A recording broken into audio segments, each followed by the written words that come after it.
షేర్లింగంపల్లి నియోజకవర్గంలోని పాపిరెడ్డి కాలనీ, రాజీవ్ గృహకల్ప కాలనీలలో పారిశుద్ధ్య సమస్యలు తీవ్రంగా మారాయి. రోడ్లపైనే చెత్త వేయడంతో ప్రజలు తమ ప్రాణాలకు తామే ముప్పు తెచ్చుకుంటున్న పరిస్థితి నెలకొంది.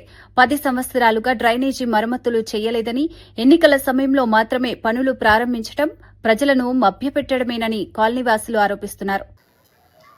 పాపిరెడ్డి కాలనీ ఇక్కడ ఆ రోడ్డుకు రావడం జరిగింది. ఈ నేపథ్యంలో మన ఐబీ టీవీ ద్వారా ఇక్కడ ఉన్న సమస్యలను అధికార యంత్రాంగం దృష్టికి తీసుకురావడానికి మనం ఇక్కడ రావడం జరిగింది. ఈ నేపథ్యంలో ఒకసారి చూడండి, విజువల్లో మొత్తం ఇక్కడ అక్రమంగా ఈ నాలాను కబ్జా చేసిండ్రు. అదేవిధంగా ఇక్కడ కబ్జాలకు గురైంది.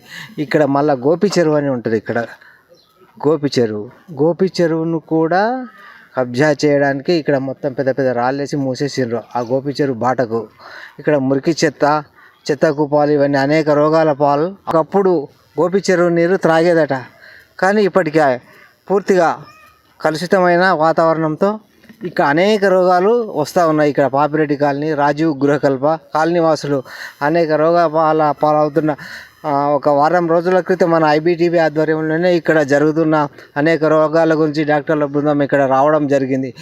ఇలాంటి సందర్భాలలో ఈ చెదారాలు రోడ్లపైన చూడండి ఒకసారి ఎలా ఉంది పరిస్థితి. ఇంత ఘోరంగా ఎక్కడా లేదు. మరి ఈ భాగ్యనగరంలో మాత్రం ఎక్కడైనా ఈ దుస్థితి మాత్రం లేదు. ఇంత పరిస్థితి.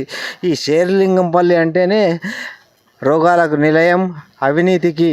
ఈ చెత్తకు ప్లాస్టిక్ చెత్తను నిషేధించాలని అధికారులు చెప్పినా కానీ పట్టించుకోవడం లేదు. అలాగే ఒకసారి ఇక్కడ చూడండి, రోడ్ల గురించి మనం ఎన్నోసార్లు ప్రస్తావించినాం. అలాగే ఈ రోడ్ల మరమ్మతు నేటి వరకు ఈ పాపిరెడ్డి కాలనీ నివాసులకు కనీసం రోడ్ల సౌకర్యం మాత్రం లేదు.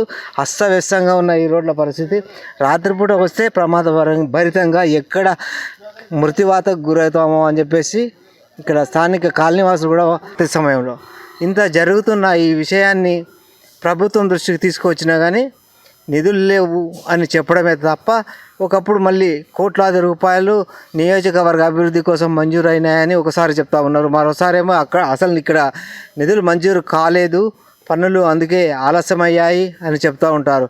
అసలు పాపిరెడ్డి కాలనీ ప్రజలు ఏం పాపం చేసిండ్రు, ఎందుకు రోడ్లు వేయడం లేదు, ఈ ప్రశ్న తలెత్తింది. కనీసం వాహనాలు కూడా రావు ఇక్కడ రాత్రి సమయంలో. ఎక్కడ ప్రమాదభరితంగా మారి కింద పడతాడో ఇక్కడ ఒకసారి చూడండి. ఈ పనులు పెండింగ్లో పెట్టి గత 10 సంవత్సరాల క్రితం చేయవలసిన పనులు ఇప్పటి వరకు ఆగిపోయాయి.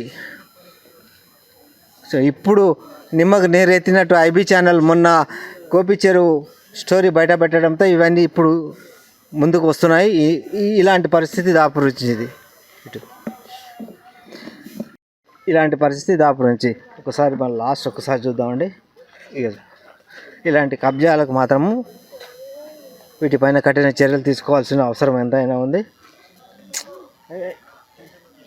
చాలా ఉంది. తక్షణమే ఇలాంటి వాటిని నిషేధించాలని ఐబీటీవీ ఆధ్వర్యంలో డిమాండ్ చేస్తూ ఉన్నారు. అలాగే మన షేర్లింగంపల్లి కాన్స్టిట్యున్సీ జర్నలిస్ట్ కేబీ రాజు